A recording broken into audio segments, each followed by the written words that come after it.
It'll depend. Clearly, obviously, we're trying to anticipate over the last few months the guys that will go away to the Asian Cup. So clearly, if Daizan's away and Kyogo's away and O's away, then clearly we would have to do something in the market. Don't you just love? Don't you just love the Scottish media? And Greg Taylor's asked the question: Do you think after the Hibs game? Do you think after the Hibs game that Celtic will go on and build a little bit of momentum? Greg Taylor's reply: Yes, he was asked that. Greg Taylor's reply: Look, we're 16 games into the league so far, and I think as it's went on, we've built up a bit of a momentum. We're 8 points clear, top of the league, and people are asking questions like that. Don't you just love the Scottish media? He's also went on to say that we've got stronger throughout the league campaign. We want to continue this over this period. It's a notoriously busy period of fixtures, but we want to keep the same level of performances throughout. I think the Kilmarnock will be difficult to beat, said Greg Taylor, and it's a good game to test ourselves. They've got some real good attacking players, and it's going to be a strong. They've had a good, strong season also. But we'll go out there and we'll try and dominate the ball. Brendan Rodgers was asked about, and there was one thing Brendan Rodgers spoke far too much on the Celtic channel about Mikey Johnson. Mikey Johnson's getting far too much airtime, if you ask me. I mean, there's a lot more important issues at Celtic right now.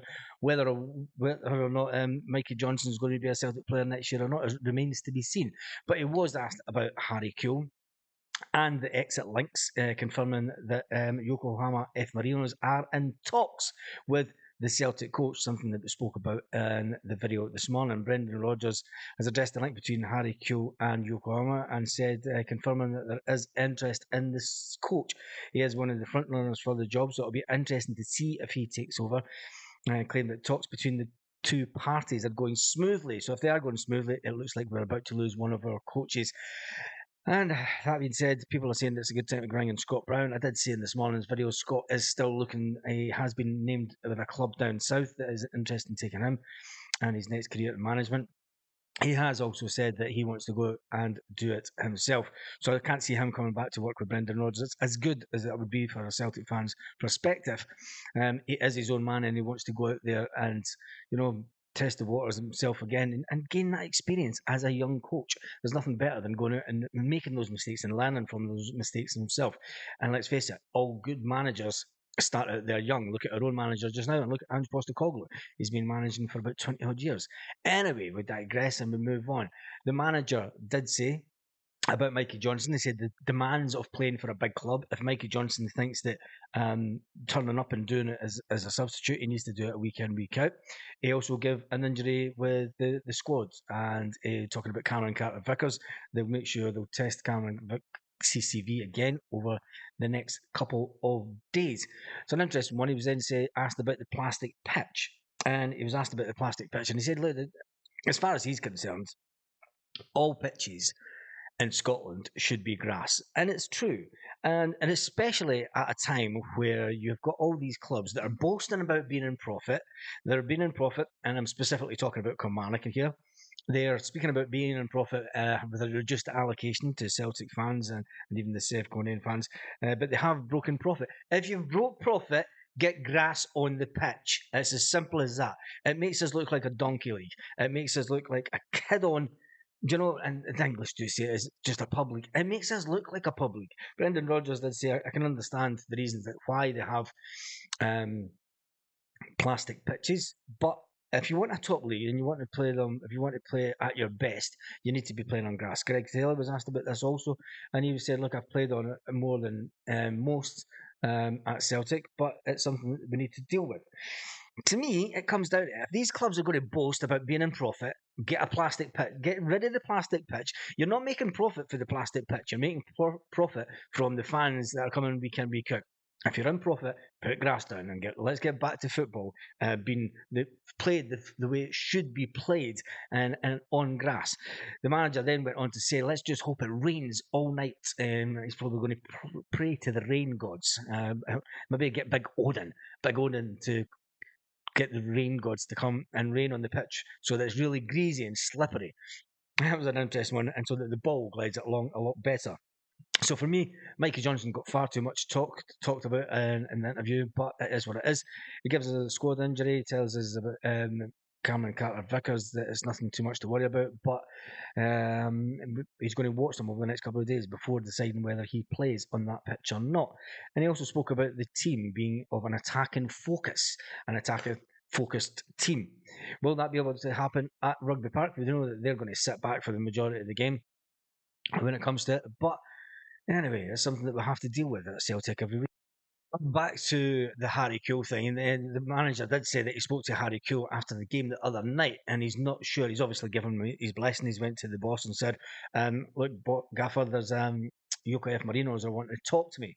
Can I go and basically talk to them?" And he's obviously given him his blessing. He says that Harry hasn't spoke about it since, so he's not far how much down the road it is. So he doesn't personally have an update to give us.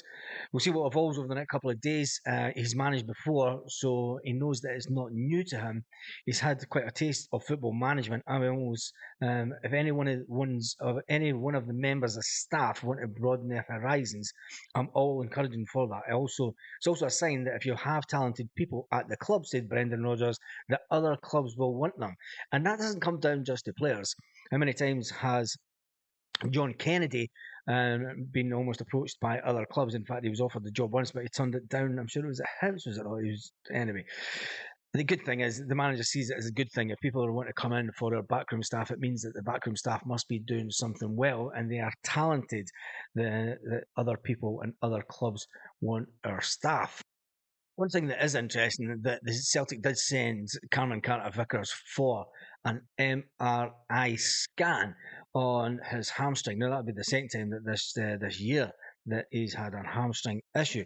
Thankfully, there are no fresh issues said, but Carter-Vickers could be sitting out the game, which is far from ideal when you look at preparations for the game next midweek. Phillips will come into contender as a contender to be alongside Scales, said Rodgers, but he's also praised the training contributions of Big Rocky and Gustav Lagerbelke. Gustav. We need to get them back on the pitch. Anyway, we know that they're going to be ones for the future because they both have signed long-term contracts. They will be replacements just in case anyone comes in next summer for Big Cameron Carter-Vickers. But Nat Phillips is here until Nat Phillips cost us the goal the other night, so I'm kind of dreading it on that pitch. He was at direct blame for me for the goal against Hibs. So Rocky isn't registered for the UEFA Champions League, so you won't get him on the pitch. Cameron Carter-Vickers is out, so it'll be an interesting week whether or not Cameron Carter-Vickers is fit or not. Now, when asked about the Asia Cup again, he was asked, obviously we have players like Kyogo Furuhashi, Daismaira and that it looks like they will be three that definitely go to the Asia Cup. Rio Hatate hasn't been fit, so we're not too sure if he will go or not. He won't be fit until after the break, so it's doubtful that he will go. Brendan Rodgers asked about the situation and the urgency of his recruitment to further highlight the fact that we are 3 players down and a striker down, 2 strikers down. The team are therefore under pressure to act quickly and efficiently in the transfer window.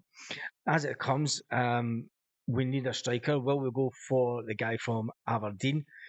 That's an interesting one. We definitely won't pay more than 4 million. It's been muted.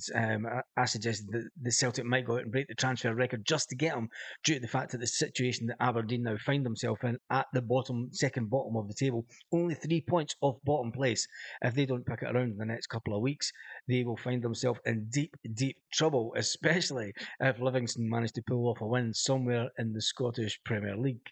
Hope you've enjoyed this video. Make sure you try and join us for the live tonight. It might be a bit shorter than normal because there is a lot of fiestas. It is quite a holy day here in Spain today. And on that note, have a fantastic day, Celtic fans all around the world. Roll up to the party, roll up to the party, roll up to the party, roll up.